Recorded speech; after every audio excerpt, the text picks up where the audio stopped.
Bienvenidos. Hoy vamos a explorar una idea que, la verdad, está cambiando las reglas del juego en la productividad. Tenemos en nuestras manos un material fascinante titulado Sinfonía de los Algoritmos, que plantea algo muy potente. Así es. Dice que la verdadera ventaja competitiva con la inteligencia artificial ya no está en saber usarla, sino No, en saber orquestarla. es que es un cambio de mentalidad enorme. La conversación está pasando de, digamos, la sorpresa por una respuesta ingeniosa de un chatbot Claro, a la construcción de sistemas complejos que resuelven problemas de principio a fin. estamos entrando en otra fase. Totalmente, en la fase de la ingeniería, de la arquitectura. Me encanta la analogía central que proponen. Dicen que una IA por sí sola es como un músico virtuoso. Puede tocar una pieza increíble, pero es solo un instrumento, un flujo de trabajo o workflow. Es la partitura completa. Exacto. Es el director de orquesta que coordina a todos para crear una sinfonía. Así que hoy vamos a meternos a fondo A desglosarlo. a ver qué son estos flujos de trabajo con IA, porque son mucho más que simple automatización y, bueno, cómo están redefiniendo la eficiencia. Y fíjate que no es una idea teórica. Para ponerlo en perspectiva, el análisis arranca con datos de estudios del MIT y de Stanford que son bastante reveladores. ¿Qué dicen? Indican que aplicar estos flujos de trabajo bien diseñados puede disparar la productividad en la resolución de problemas complejos hasta en un 40%. Un 40% es muchísimo. Es una barbaridad, pero la palabra clave, y lo subrayan mucho, es bien diseñados. Claro, no es magia. No para nada, es disciplina. Claro, y eso me lleva a la primera duda que surge. Mucha gente oye flujo de trabajo con IA y piensa. Ah, automatización. Exacto. Piensan, es solo un nombre más moderno para lo mismo. ¿O hay una diferencia real fundamental entre automatizar una tarea y construir uno de estos flujos inteligentes? Es la diferencia entre, digamos, pavimentar un sendero y construir una autopista de 6 carriles. Ok, buena analogía. La automatización clásica se enfoca en una tarea repetitiva. Por ejemplo, cada vez que llegue un email con la palabra factura, muévelo a esta carpeta. Lineal y simple. Eso es. Un flujo de trabajo con IA, en cambio, es una estructura que conecta múltiples tareas, herramientas y hasta distintos modelos de IA para lograr un objetivo complejo. O sea, el foco no es solo quitar trabajo. No, el foco es minimizar la intervención humana innecesaria. Ah, o sea que el objetivo no es sacar al humano de la ecuación, Para nada. es ponerlo en el lugar correcto. Quitarle lo repetitivo para que se enfoque en la estrategia, en la supervisión. Exactamente. El humano pasa de ser un operador de maquinaria a ser el supervisor de la planta de producción. ¿Me explico? Sí, perfecto. Y las metas son muy concretas. Se habla, por ejemplo, de reducir en un 60% el tiempo que los equipos dedican a tareas de bajo valor. ¿Cómo cuáles? Pues buscar datos, copiar y pegar información entre aplicaciones o formatear reportes, tareas que consumen días enteros en una organización. Y me imagino que al escalar, esto tiene un impacto brutal. No es lo mismo producir un análisis que 100. Ese es el punto central. La meta es poder escalar la producción de contenido, de análisis de datos o de lo que sea, sin que la calidad se degrade. ¿Qué es el problema de siempre? Claro, tradicionalmente, más volumen significa menos profundidad o más errores. Un flujo bien diseñado busca romper esa relación, Producir a escala industrial. pero con calidad artesanal. Y para eso, la supervisión humana es clave. Se integra lo que llaman Human in the Loop. El humano en el ciclo. Sí, son puntos de control donde una persona valida decisiones críticas. De acuerdo, entonces, no es una caja negra que dejamos corriendo sola. Es un sistema diseñado. Exacto. Y si es un sistema, ¿cuáles son sus piezas? ¿Cómo se construye uno de estos flujos para que sea realmente de élite y no un simple script automatizado? Bueno, aquí es donde abandonamos el prompting casual de preguntarle cosas a un chat y entramos en la ingeniería de procesos. Se pone serio el asunto. Se pone serio. El primer pilar, y quizás el más importante, viene de un principio básico de la computación: la atomicidad, la descomposición de tareas. Eso mismo, suena técnico, pero ¿Qué significa en la práctica? Significa que los modelos de lenguaje, a pesar de su increíble capacidad, funcionan mucho mejor cuando se les dan tareas pequeñas, específicas y bien definidas. Ok. Pedirle a una IA, escribe un reporte de 50 páginas sobre la crisis climática, es una receta para el desastre. Sí, me lo imagino. Sale algo genérico.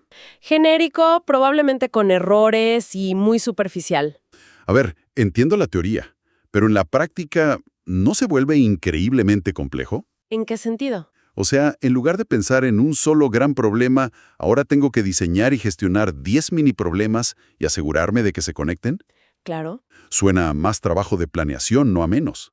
Es más trabajo de diseño inicial, sin duda, pero el resultado es exponencialmente mejor y más controlable. Pensemos en ese reporte de 50 páginas. Ok. Un flujo de trabajo profesional lo descompone. Paso A. Una IA se dedica exclusivamente a buscar y extraer datos de fuentes fiables, validando cada cifra. Paso B. Otra IA toma esos datos ya limpios y crea un esquema lógico, la estructura. La columna vertebral. Exacto. Paso C. Con la estructura aprobada, diferentes procesos redactan cada sección por separado. Así puedes tener un especialista en el impacto económico y otro en el social, por ejemplo. Y al final, Una última capa revisa el estilo, la coherencia y la gramática de todo. cada paso es medible y verificable. Entiendo. Es la diferencia entre decirle a un constructor, constrúyeme una casa, y darle los planos detallados de la cimentación, la estructura, la plomería. Exacto, el control sobre el resultado final es total. El control es total. Precisamente. Y esa descomposición nos lleva al segundo pilar, que es un cambio conceptual enorme. A ver, Estamos dejando de ver a la IA como una única herramienta para empezar a verla como un equipo de agentes. espera un momento. Entonces, ya no estamos hablando de una sola IA, No, sino de un equipo de IAs trabajando juntas. Es como pasar de tener un empleado genio a dirigir un departamento completo de especialistas. esa es la clave. Eso cambia todo. Cambia todo. Un flujo moderno no usa el mismo modelo de IA para todo. Orquesta a múltiples agentes, cada uno especializado. El ejemplo que usan es la producción de un podcast ficticio. ¿Cuál? Lo llaman Oscar AI. Me gusta el nombre. ¿Cómo funcionaría ese equipo de agentes para crear el podcast? Imagínate un equipo de 3. Primero, tienes al agente investigador. El académico. Su única misión es bucear en bases de datos como Archive o PubMed para encontrar los estudios más recientes y relevantes. No escribe, no resume. Solo encuentra y valida la fuente. Exacto. Es el ratón de biblioteca del equipo. Me encanta. Luego, esa información validada pasa al agente guionista. Este es el creativo. Su especialidad es completamente distinta. Claro, el comunicador. Sabe cómo tomar el lenguaje denso y técnico de un paper científico y traducirlo a una narrativa atractiva, con un tono que conecte. Y me imagino que falta el más importante, el que evita los problemas. El agente de facts-checking. Su trabajo es, digamos, paranoico. En el buen sentido. En el buen sentido, sí. Contrasta cada afirmación del guión con las fuentes originales, para asegurar la precisión y sobre todo para evitar las alucinaciones. Cuando se inventan datos. Eso es. Es un sistema de pesos y contrapesos. Cada agente hace lo que mejor sabe hacer y el resultado es robusto. O sea, tienes al bibliotecario, al escritor creativo y al editor gruñón que no se fía de nadie. Es un equipo de redacción perfecto. Básicamente. Pero a ver, todo este sistema genial se cae si la información que usa el agente investigador es de hace 2 años. ¿Cómo se resuelve ese problema de que los modelos de IA viven en el pasado? Has puesto el dedo en la llaga. Y eso nos lleva al tercer pilar tecnológico. Ok. Una técnica llamada RAG. RAG, Sí. Las siglas de Retrieval Augmented Generation. generación aumentada por recuperación. ¿Qué hace exactamente? De forma sencilla, RAG le da a la IA la capacidad de consultar bases de datos externas y actualizadas en tiempo real, Justo antes de responder. justo antes de generar una respuesta. Un modelo como GPT fue entrenado con datos hasta una fecha. No sabe qué pasó ayer. Con RAG, antes de responder, el modelo mira hacia afuera. Busca en Internet, en una base de datos interna de una empresa. O donde le indiquemos, sí. Y usa esa información fresca para construir su respuesta. O sea que en lugar de responder solo con lo que recuerda de su entrenamiento estático, primero va y busca los datos más recientes. Exacto. Es como darle acceso a una biblioteca que se actualiza cada segundo. Esa es la idea. Para el podcast Oscar AI, significaría que su información podría estar actualizada hasta el minuto antes de la grabación. Increíble. Conecta el poder de generación del modelo con el conocimiento del mundo en tiempo real. Esto soluciona uno de sus mayores talones de Aquiles, la obsolescencia. Claro. Garantiza que las respuestas no solo sean elocuentes, sino también relevantes y veraces. Entonces, si juntamos todas las piezas, tareas atómicas, un equipo de agentes especializados y acceso a información en tiempo real con RAG, llegamos a una conclusión que es casi un cambio de paradigma. La IA está madurando. Sí. Ya no se trata del truco de magia de una sola respuesta, sino de construir sistemas completos. Se podría decir que estamos pasando de la alquimia a la química. Me gusta eso. De la experimentación sorprendente a la ingeniería predecible. Y la implicación es profunda. La ventaja ya no la tiene quien accede al modelo más grande, sino quien diseña el flujo más inteligente. El más inteligente y eficiente. Hay una frase en el análisis que es muy directa, casi una advertencia. Dice algo como: Sí, la recuerdo. la IA no va a reemplazar a los profesionales, pero los profesionales que utilicen flujos de trabajo con IA desplazarán inevitablemente a quienes se queden en el uso manual y rudimentario. Es contundente. Es muy contundente. Es una afirmación fuerte, pero sigue una lógica aplastante. Si un equipo puede producir un trabajo de mayor calidad, más rápido, a mayor escala y con menos errores, Gracias a un flujo bien diseñado. claro, la ventaja competitiva es simplemente innegable. No es una cuestión de si ocurrirá, sino de la velocidad a la que se va a generalizar en cada industria. Pero esto no puede ser una solución mágica. Suena demasiado bien para ser verdad. ¿No lo es? ¿Dónde están las grietas? ¿Cuáles son los grandes problemas que surgen al implementar estos sistemas que, en teoría, parecen perfectos? Claro, el camino está lleno de desafíos. Y son problemas serios que la ciencia de la computación está abordando activamente. ¿Cuál es el primero? El primero y más evidente es la propagación del error. El clásico basura entra, basura sale, pero magnificado. Exacto, pero en una cadena de producción es basura entra, desastre sale. Claro. Si el primer agente, el investigador, recolecta datos sesgados o simplemente incorrectos, todo el flujo que sigue estará contaminado. Todo el resto del proceso se basa en un error. Si el agente guionista escribiera un guión brillante sobre una mentira, y el de fact-checking podría validarlo si sus fuentes también están viciadas.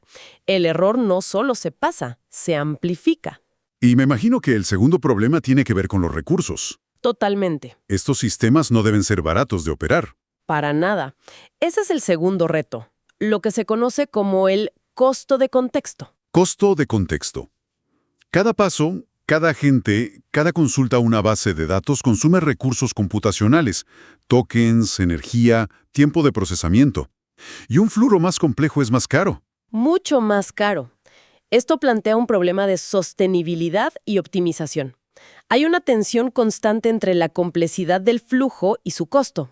Básicamente, no hay almuerzo gratis. Básicamente, estos sistemas son devoradores de recursos y no hay almuerzo gratis. Tiene sentido.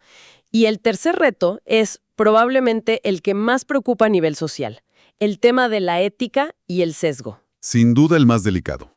Si los datos con los que se entrena a estos agentes o las bases de datos que consultan con RAG contienen sesgos históricos, Racionales, de género, culturales. cualquier tipo de sesgo, un flujo automatizado no solo los va a replicar, los va a amplificar a una escala masiva. Estarías en esencia construyendo una fábrica de prejuicios. Esa es la preocupación. O sea, si automatizas un proceso defectuoso, no estás creando eficiencia. Estás industrializando el error. ¡Qué fuerte! Exactamente.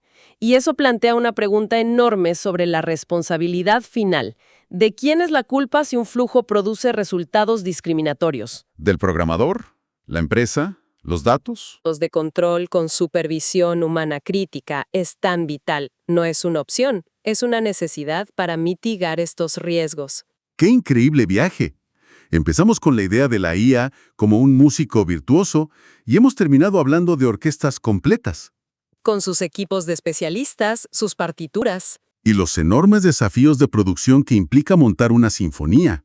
Desglosamos la atomicidad, los agentes, el RAG, y vimos tanto el potencial como los peligros. Creo que la reflexión final que queda es que la habilidad clave del futuro cercano no será saber escribir el prompt perfecto para una IA. ¿No? Será saber diseñar, gestionar y supervisar el flujo de trabajo más efectivo. Estamos pasando de ser usuarios a ser arquitectos. Exacto. De ser usuarios de una herramienta a ser arquitectos de sistemas. Es un salto cualitativo en cómo interactuamos con la tecnología. Y eso me deja con una última idea que me da vueltas en la cabeza.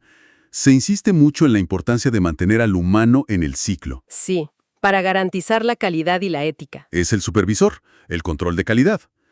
Pero a medida que estos sistemas se vuelvan cada vez más eficientes y autónomos, ¿no corremos el riesgo de que el propio humano se convierta en el cuello de botella? Es una buena pregunta. ¿En qué momento la supervisión deja de ser un seguro de calidad y empieza a ser el freno que anula la misma eficiencia que buscábamos crear? Es la gran tensión. Esa tensión entre control y velocidad es algo que, sin duda, tendremos que resolver.